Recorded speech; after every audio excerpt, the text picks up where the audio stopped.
بسم اللہ الرحمن الرحیم۔ السلام علیکم معزز طلبہ کرام، آپ سب کیسے ہیں؟ آج ہم نور الانوار کے سبق نمبر 235 کو پڑھیں گے۔ آج کے ہمارے سبق کا عنوان ہے متشابہ کے حکم کی مزید وضاحت۔ آج کے ہمارے سبق کی جو عبارت ہے وہ وَمَنْشَأُ الْخِلَافِ قَوْلُهُ تعالی سے شروع ہوتی ہے۔ تو جیسا کہ یہ آپ کے علم میں ہے کہ ہم متشابہ کے تعریف اور اس کے حکم کا بیان ابھی ہم نے آخری سبق میں مکمل کیا ہے، تو آج کے سبق میں ہم اس کے حکم کی وضاحت گویا کہ پڑھیں گے۔ اللہ تبارک و تعالی کا جو فرمان ہے وَمَا يَعْلَمُ تَأْوِيلَهُ إِلَّا اللَّهُ، کہ متشابہ کی تعویل نہیں جانتے مگر اس کے علم اللہ کے پاس ہے۔ وَالرَّاسِخُونَ فِي الْعِلْمِ، یہ جو عبارت ہے ہم احناف اس سے کیسے یہ استدلال کرتے ہیں کہ علم صرف نبی کے پاس ہے، امت کو نہیں ہے، اور شوافی کیسے مانتے ہیں کہ نہیں امت کے پاس بھی راسخین فی العلم کے پاس ہے۔ تو اسی منشأ اختلاف کی وضاحت میں آج کا ہمارا سبق ہوگا۔ تو آئیے ہم سب سے پہلے عبارت پڑھ کے اس کا ترجمہ کرتے ہیں، اس کے بعد اس کی باقاعدہ وضاحت کی طرف بڑھتے ہیں۔ مصنف علیہ رحمہ لکھتے ہیں وَمَنْشَأُ الْخِلَافِ قَوْلُهُ تَعَالَى وَمَا يَعْلَمُ تَأْوِيلَهُ إِلَّا اللَّهُ وَالرَّاسِخُونَ فِي الْعِلْمِ يَقُولُونَ آمَنَّا بِهِ فَعِنْدَنَا يَجِبُ الْوَقْفُ عَلَى قَوْلِهِ إِلَّا اللَّهُ وَقَوْلُهُ وَالرَّاسِخُونَ فِي الْعِلْمِ جُمْلَةٌ مُبْتَدِئَةٌ لِأَنَّ اللَّهَ تَعَالَى جَعَلَ اتِّبَاعَ الْمُتَشَابِهَاتِ حَظَّ الزَّائِغِينَ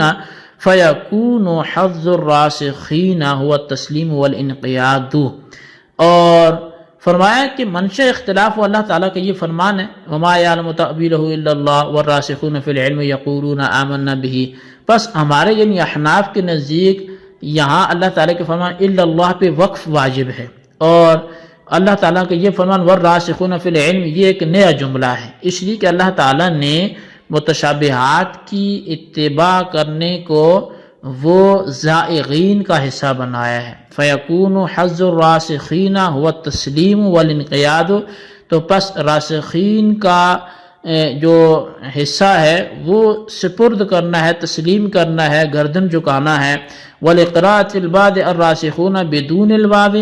اور بعض لوگوں کا راسخون کو بغیر واو کے پڑھنا، یہ قرات کرنا۔ وَالْبَعْضِ وَيَقُولُونَ الرَّاسِخُونَ، اور بعض جو ہیں وہ راسخون کے قائل ہیں۔ وَعِنْدَ الشَّافِعِيِّ لَا يُوقَفُ عَلَى قَوْلِهِ إِلَّا اللَّهُ، جبکہ امام شافعی کے ہاں الا اللہ پہ وقف نہیں کیا جائے گا، بل قَوْلُهُ وَالرَّاسِخُونَ مَعْطُوفٌ عَلَى قَوْلِهِ اللَّهُ، بلکہ ان کے ہاں جو والراسخون ہے یہ اللہ پر معطوف ہے، اور جب یہ اللہ پر معطوف ہے تو وَيَقُولُونَ حَالٌ مِّنْهُ، تو وہ کہتے ہیں یہ اس سے حال ہے۔ فَيَكُونُ الْمَعْنَى إِلَّا اللَّهُ وَالْعُلَمَاءُ الرَّاسِخُونَ فِي الْعِلْمِ، تو پھر اس کے بعد معنی یہ بنے گا کہ وَمَا يَعْلَمُ تَأْوِيلَهُ إِلَّا اللَّهُ، کہ اس کی تعبیر نہیں معلوم مگر اللہ کو، وَالْعُلَمَاءُ الرَّاسِخُونَ فِي الْعِلْمِ، اور علماء راسخین فی العلم کو۔ وَلَكِنَّ هَذَا نِزَاعٌ لَفْظِيٌّ، اب شارح فرماتے ہیں یہ نزاع لفظی ہے، لأن من قال يعلم الراسخون تعویلہ یریدون یعلمون تعویلہ الظنیہ، کہ اس لیے کہ وہ جو اس بات کے قائل ہیں کہ وہ اس کی تعویل راسخین بھی جانتے ہیں، تو وہ یہ کہتے ہیں کہ راسخین اس کی ظنی تعویل جانتے ہیں۔ ومن قال لا يعلم الراسخون تعویلہ، اور جو یہ کہتے ہیں کہ راسخین اس کی تعویل نہیں جانتے، یریدون لا يعلمون تعویل الحق الذي يجب ان يعتقد علیہ، تو وہ یہ کہتے ہیں کہ وہ ایسی تعویل نہیں جانتے جو حق ہو، کہ جس پر عقیدہ رکھنا واجب ہو۔ تو جی طلبہ کرام، یہ ہمارے آج کے سبق کی عبارت اور اس کا ترجمہ تھا جو ہم نے سنا ابھی۔ تو آئیے اب اس کی باقاعدہ جو وضاحت اور تشریح ہم اس کی طرف بڑھتے ہیں اور دیکھتے ہیں کہ ہمیں سبق کیا سمجھاتے ہیں۔ تو سب سے پہلی بات یہ کہ شارح نے فرمایا کہ ہم حنفیوں کے نزدیک متشابہ کی مراد کے یقینی طور پہ معلوم نہ ہونا یہ امت کے حق میں ہے، یعنی یہ بات ہمارے نزدیک طے شدہ ہے کہ متشابہ کی یقینی طور پر مراد کسی امتی کو معلوم نہیں ہے، اور رہا رسول اکرم صلی اللہ علیہ وسلم کا معاملہ تو آپ کو متشابہات کی مراد معلوم تھی، اس لیے کہ اگر آپ کو متشابہات کی مراد معلوم نہ ہوتی، اگر یہ بات مان لی جائے تو پھر تو متشابہات کے ساتھ رسول اکرم صلی اللہ علیہ وسلم کو مخاطب کرنے کا فائدہ باطل ہو جائے گا، اور العیاذ باللہ محمل کلام کے ساتھ اللہ تعالیٰ کا خطاب کرنا لازم آئے گا، جیسے کسی آدمی کا عرب کے رہنے والے شخص کے ساتھ حبشی زبان میں کلام کرنا، یعنی جس طرح تکلم بالمحمل اور تکلم بالزنجی مع العربی باطل ہے، اسی طرح نبی کے حق میں غیر معلوم المراد ہونے کی صورت میں متشابہات کے ساتھ کلام کرنا بھی باطل ہوگا، اور جو چیز باطل کو مستلزم ہو وہ چونکہ خود باطل ہوتی ہے، اس لیے نبی کے حق میں متشابہات کا غیر معلوم المراد ہونا بھی باطل ہوگا، اور جب نبی کے حق میں متشابہات کا غیر معلوم المراد ہونا باطل ہے تو معلوم المراد ہونا یہ ثابت ہو جائے گا، اور اس کی تائید صدیق اکبر رضی اللہ عنہ کے اس قول سے بھی ہوتی ہے کہ فی کل کتاب سر وسر فی القرآن هذه الحروف، کہ ہر کتاب میں کچھ راز کی باتیں ہوتی ہیں، اور قرآن میں اللہ رسول اللہ میں راز کی بات یہ حروف ہیں، یعنی حروف مقطعات ہیں، تو پس رسول اکرم صلی اللہ علیہ وسلم ان حروف کے رازداں ہیں، تو جب کہ رسول اکرم صلی اللہ علیہ وسلم کی ان کی مراد سے واقفیت ہوگی تبھی وہ رازدان ہوں گے۔ بہرحال یہ بات ثابت ہوگی کہ ہمارے نزدیک متشابہات کی مراد اگرچہ امت میں سے کسی کو معلوم نہیں ہے، نہ علماء راسخین کو، نہ علماء غیر راسخین کو، نہ عوام الناس کو، لیکن نبی کو معلوم ہے، جبکہ امام شافعی اور عام معتزلہ کا مذہب یہ ہے کہ نبی کے علاوہ افراد امت میں سے علماء راسخین بھی متشابہات کی مراد سے واقف ہیں، اور احناف و شوافی کے درمیان اختلاف کا منشا قرآن پاک کی یہ آیت ہے کہ هو الذی انزل علیک الکتاب منہ آیات محکمات ہن ام الکتاب واخر متشابہات فاما الذین فی قلوبہم زیغ فیتبعون ما تشابہ منہ ابتغاء الفتنہ وابتغاء تأویلہ وما یعلم تأویلہ الا اللہ والراسخون فی العلم یقولون آمنا بہ۔ فرمایا کہ وہ جس نے کتاب تجھ پر اتاری اس میں بعض آیتیں محکم ہیں، یعنی ان کے معنی واضح ہیں، وہ اصل کتاب ہیں، اور دوسری وہ آیاتیں جو متشابہ جن کے معنی معلوم یا متعین نہیں ہیں، تو سو جن کے دلوں میں کجی ہے وہ پیروی کرتے ہیں متشابہات کی گمراہی پھیلانے کی غرض سے اور مطلب معلوم کرنے کی وجہ سے، اور ان کا مطلب کوئی نہیں جانتا سوائے اللہ تعالیٰ کے، اور مضبوط علم والے کہتے ہیں کہ ہم اس پر ایمان لائے، یقین لائے۔